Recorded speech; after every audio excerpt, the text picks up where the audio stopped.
We built this. And over the next 5 episodes, we're going to show you how you can too. We're taking on our first Mad Garage Marketplace project. It feels like it's mostly water.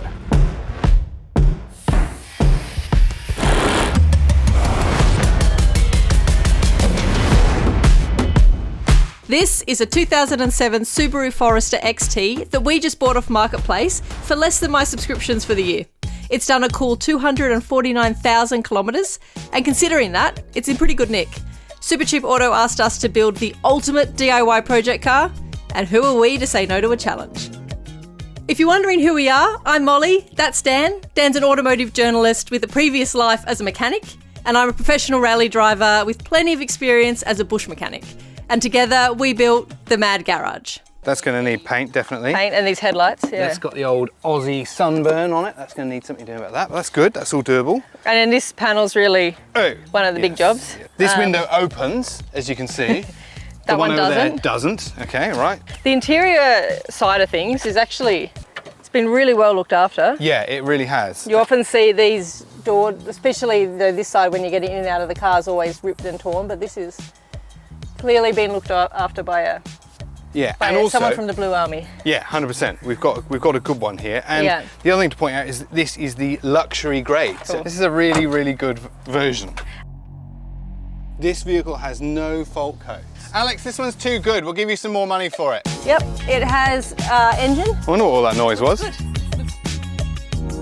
Yeah, this is what you're really looking for. Bit of grime, but it's clearly hiding no sins. She's a good one. With the deal done, keys handed over, and a special parting gift, it was time to head back to the Mad Garage to see what really needed to be done.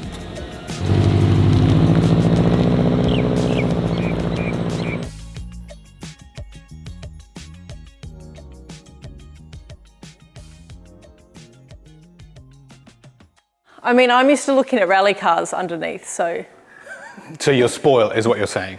Yes. Yes. Well, this is not a rally car. This is 240, what was it, 240,000? Almost 250,000 Ks, and it looks in great nick. I'm pleasantly very surprised how good this thing is. It's clearly been well looked after.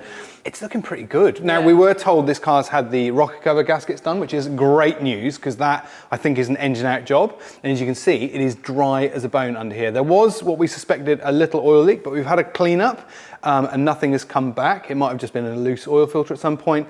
We'll see, take it for a test drive. But otherwise, everything's looking pretty good, isn't it? The only thing potentially to worry about is it's got this custom straight through exhaust here. Now, that welding looks like I welded it. When you say custom, I think that's probably being a bit kind. So I feel like it's going to have to go, isn't it? It's we do have awful. the original muffler with the car, so we'll just... Yes. So I'm going to have to make up a sleeve to reattach to the existing original part of the exhaust, re-weld it on, and we're going to go back for standard.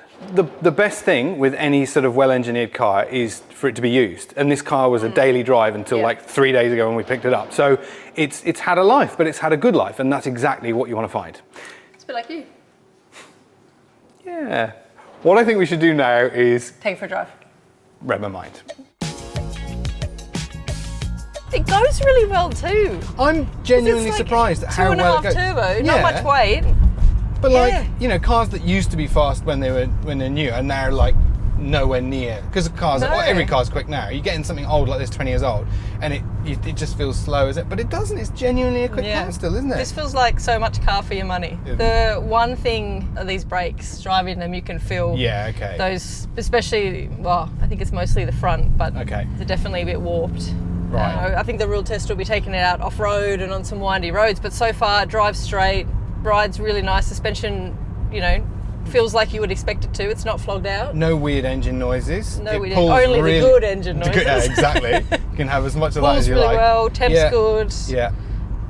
Sounds great. It's just, I think we found a complete package here. I don't think I'm going to be able to sell it.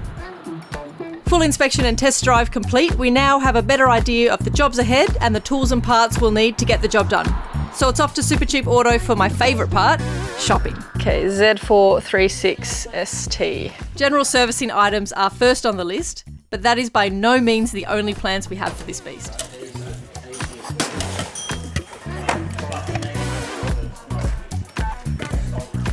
Castrol Edge 5W40 A3 B4.